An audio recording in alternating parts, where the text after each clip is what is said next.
যদি বলি আমি এই টোটাল ব্যাপারটা নিয়ে অভিভূত এবং অভ্যাগত বোর্ড প্রেসিডেন্ট আসলেন, চমৎকার একটা উপলব্ধি আমার। এটা নতুন জানতে পারলাম একজন প্যারেন্ট সন্তানকে যে নিয়ে আসতেছেন, নিয়ে যাচ্ছেন। অবশ্যই এই ধরনের প্রোগ্রাম এবং তাদের সঙ্গে যোগাযোগটা, আমাদের কমিউনিকেশনটা যেন ভালো হয়।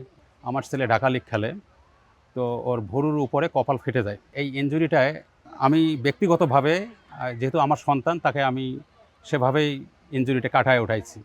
কিন্তু এটা যদি ক্রিকেট বোর্ড যদি নজর নেয়, একটা প্লেয়ারকে দেখে, টেক কেয়ার করে যে তার ইনজুরি পড়লে কোথায় যেতে হবে, কোথায় সাপোর্ট নিতে হবে, এগুলো যদি ক্রিকেট বোর্ড একটু দেখভাল করতো, মনে হয় যে আমরা পিতামাতা হিসেবে একটা ভালো লাগতো আর কি। আমার ছেলে মোহাম্মদ বাইজিদ বোস্তামি, ওর বয়স হচ্ছে 8 বছর। ওকে নিয়ে আজকে আমি আসছি এখানে খেলার জন্য। আমাদের মাঠটা অনেক সুন্দরভাবে সাজানো হয়েছে, গোছানো হয়েছে। বাচ্চারা অনেক খুশি হয়েছে এগুলো দেখে।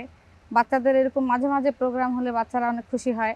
আমরাও চাই যে সবসময় এরকম কিছু একটা হোক, যেন বাচ্চারা খুশি হয়, আরও বাচ্চারা আগ্রহ পায়। বাচ্চাদের জন্য এটা ভালো।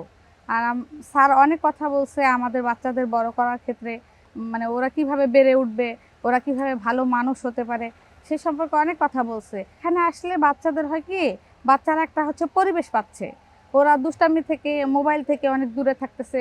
এখন দেখা যাক বাচ্চারা কত দূর আগাইতে পারে। আমরাও চেষ্টা করি। আমরা চাচ্ছি যে মাঝে মাঝে যেন এরকম অনুষ্ঠান হয় বিসিবির পক্ষ থেকে। এতে করে বাচ্চাদেরও কিন্তু ভয় কাটে।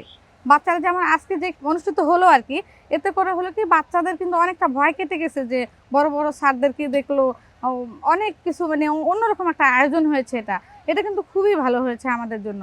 আজকে যে সব আমরা জিনিস জানতে পেরেছি, এর আগে আমরা এইভাবে কখনো শুনিনি বা জানিনি, বা কোথায় গেলে শুনবো বা জানবো, বা কি করলে আমাদের সন্তানরা লাভবান হবে, কি খাইলে তার ফিটনেস বা মেধা, মনোবল বাড়ানোর জন্য যে উপদেশ, এটা আমরা আগে এতটা জানা ছিল না। যে আমরা যে বর্তমান যে বোর্ড প্রেসিডেন্ট পেয়েছি, আসলে আমরা রংপুরবাসী বা আমরা বিশেষ করে আমরা অভিভাবকগণ, মানে কি বলবো, আমরা অত্যন্ত খুশি।